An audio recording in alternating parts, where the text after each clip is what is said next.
Lahat natin yan para masarap. Ayan na guys, kumukulo na. Alright, tamba ko na. Tikman na natin kahit wala pa yung isda at saka yung ano. Naku po, ulam na agad.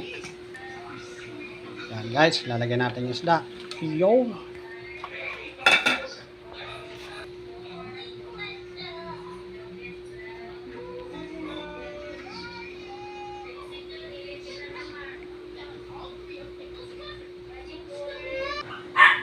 Ayan na guys, kulong-kulo na.